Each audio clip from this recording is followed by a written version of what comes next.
In the last 90 days, 3 separate constitutional mechanisms that could terminate or constrain a sitting Nigerian presidency have been quietly activated. Not by opposition parties, not by street protesters, but by actors operating inside the same political structure that brought Bola Tinubu to Aso Rock. Nobody in mainstream media is naming them. Nobody is connecting the threads. So here is the question that nobody, and I mean nobody, is asking. If the pressure on this presidency is coming from within, what does that tell us about the real balance of power in Nigeria right now? Stay with me, because this goes deeper than you think. Before we go further, if you're new here, Naija Update 24/7 exists for one reason: to give every Nigerian, wherever you are, whatever region you're from, the political analysis that mainstream media won't touch. Hit subscribe and stay with me. This gets deeper.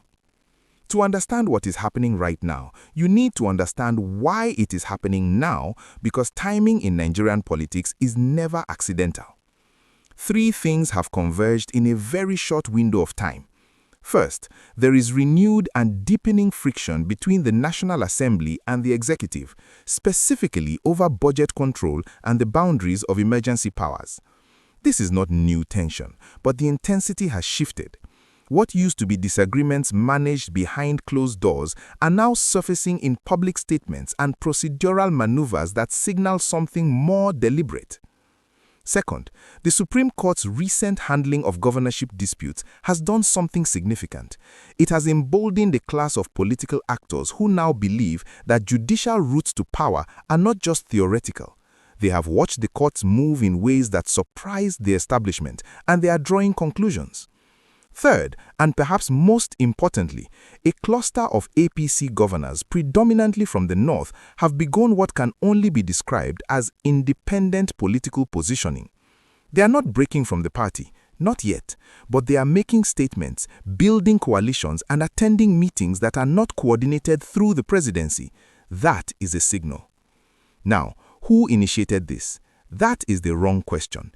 This was not initiated by a single actor sitting in a room deciding to move against Tinubu. What you are seeing is a convergence.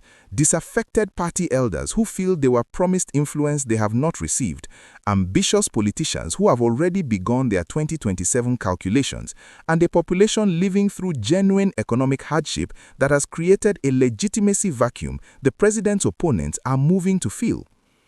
Why is this resurfacing now specifically? 2 reasons.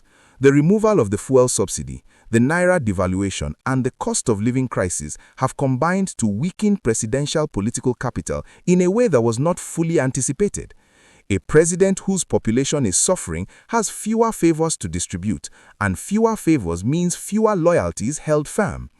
At the same time, the 2027 electoral cycle is now within strategic planning range. 18 months is the horizon at which Nigerian political realignment historically begins, and we are inside that window. For historical context, consider this: Nigeria has never formally removed a sitting civilian president through constitutional process, but the mechanisms have been tested. There was the impeachment threat against Obasanjo in 2004. There was the Yaradua incapacitation crisis between 2009 and 2010. And that second case is the one every serious analyst is thinking about right now. Yaradua was not removed by a coup. There was no election. Power shifted through institutional ambiguity, exploited quietly and deliberately by political insiders who understood exactly which levers to pull. That precedent has not been forgotten, and there is one political actor I am going to name later in this video, someone you will not expect, who has appeared in every major Nigerian presidential transition crisis since 1999. When I name them, you will understand why this moment feels so familiar. Let us talk about the machinery, because what makes this moment different from ordinary political noise is that specific institutional mechanisms are being examined, tested, and in some cases quietly prepared. Understanding them is not academic, it is essential. The first institution to watch is the National Assembly. Section 143 of the 1999 Constitution, as amended, provides the formal impeachment procedure. It requires a two-thirds majority in both the Senate and the House of Representatives, and it requires that the allegation meet the standard of gross misconduct. Now, and this is where it gets important, the current arithmetic in the National Assembly deserves careful examination. On paper, the APC holds a commanding majority, but a majority is a coalition, and coalitions are held together by incentives. When incentives shift, the arithmetic shifts with them. The second institution is INEC, the Independent National Electoral Commission. INEC is not a removal mechanism, but it is a destabilization mechanism. There are disputed election judgments still moving through appellate courts, and each one that goes against the administration creates another layer of legitimacy pressure. These cases do not individually threaten the presidency. Cumulatively, they do something more subtle. They maintain a legal atmosphere in which the administration's mandate is perpetually contested. The third institution is the Supreme Court.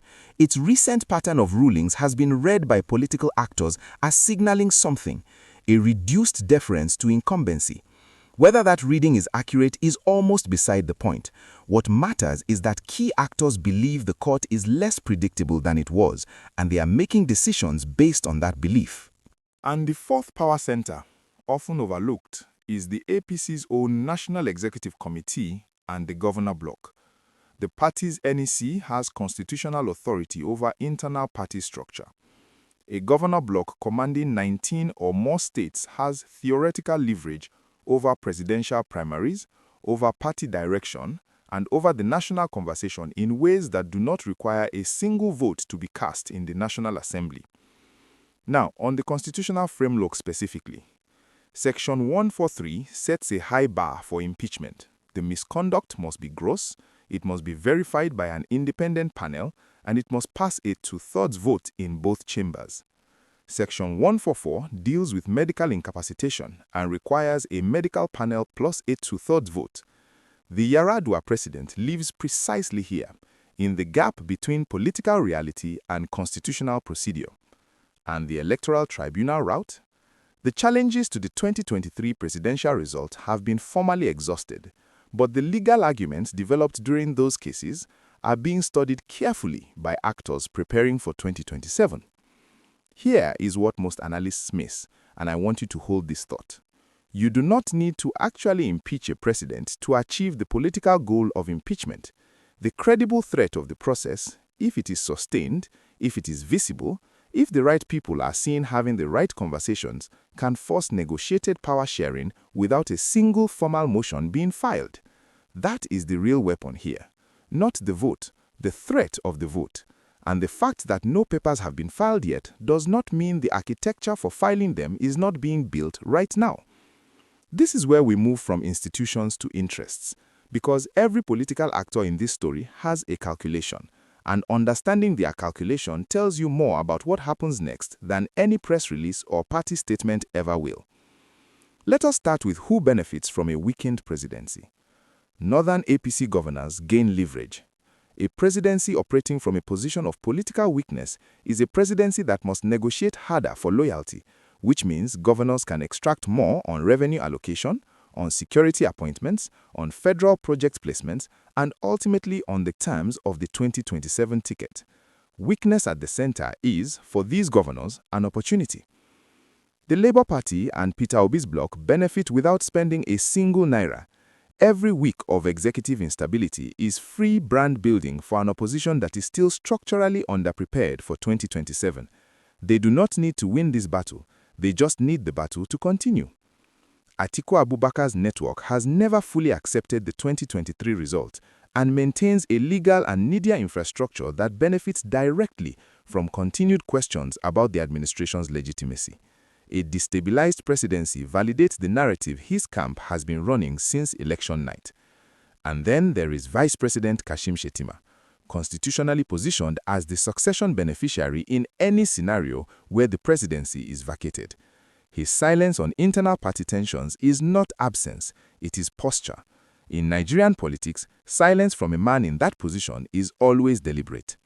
Now let us look at who risks losing. The Southwest APC establishment, Tinubu's core political base, stands to lose the most from a destabilized presidency. Whatever one thinks of the political calculations that produced the APC's 2023 candidate, a weakened or removed Tinubu weakens Yoruba political capital at the federal level for a generation. That is not a small stake. The establishment in Lagos and across the southwest understands this clearly. The national security apparatus also prefers predictability. Institutional military and intelligence leadership has historically been cautious about palace-level politics, not out of neutrality, but because unpredictable transitions create command and control problems in a security environment that is already under severe strain. On the 2027 electoral implications, if Tinubu's political capital continues to erode at the current rate, the APC presidential primary becomes something it has not been since 2015, a genuine contest. And the moment a primary becomes genuinely contested, the zoning question returns with full force. Does the presidency rotate? If so, to whom? To which zone? That question does not have an agreed answer, and the absence of an agreed answer is itself a source of instability. Among the silent stakeholders, three groups are watching without speaking.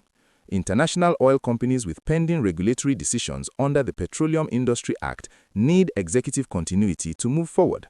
CBN and the broader financial sector have significant exposure to Naira policy continuity.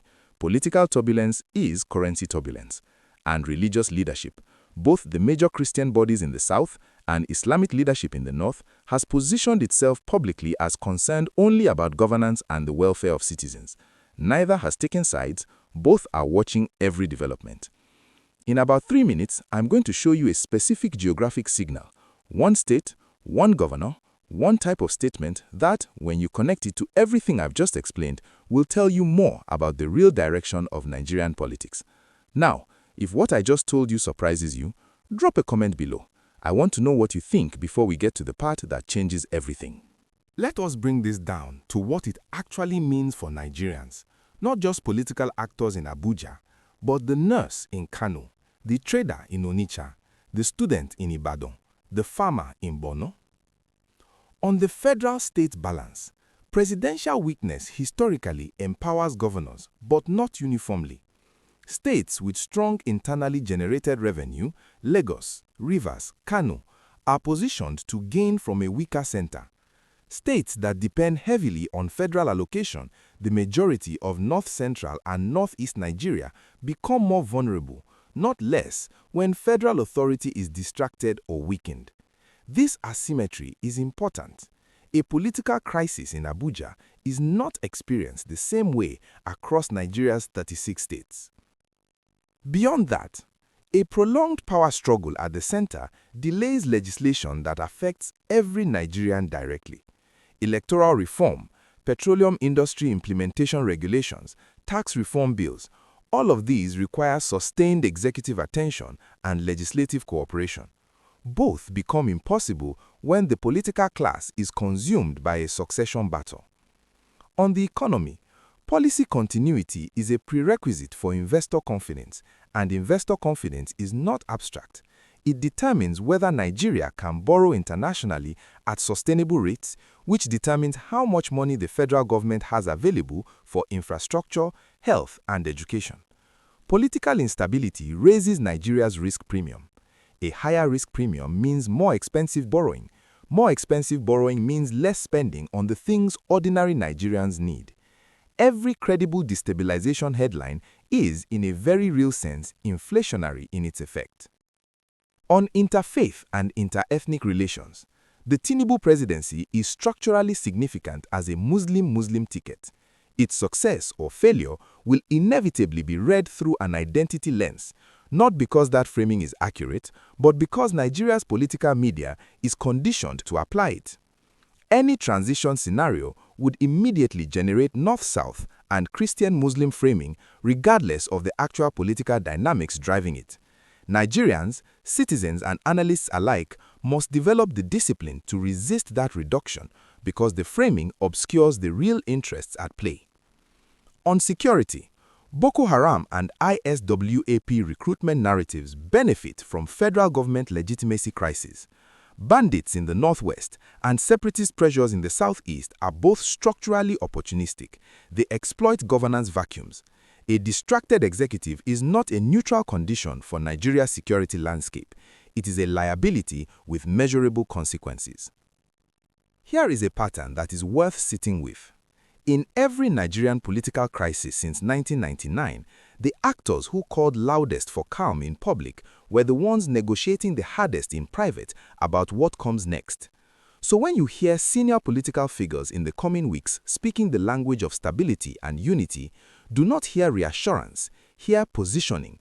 The language of calm in Nigerian political history is almost always the language of people who are already at the table. Before I close, I want to address what the other side says, because a serious analysis has to take the strongest objections seriously.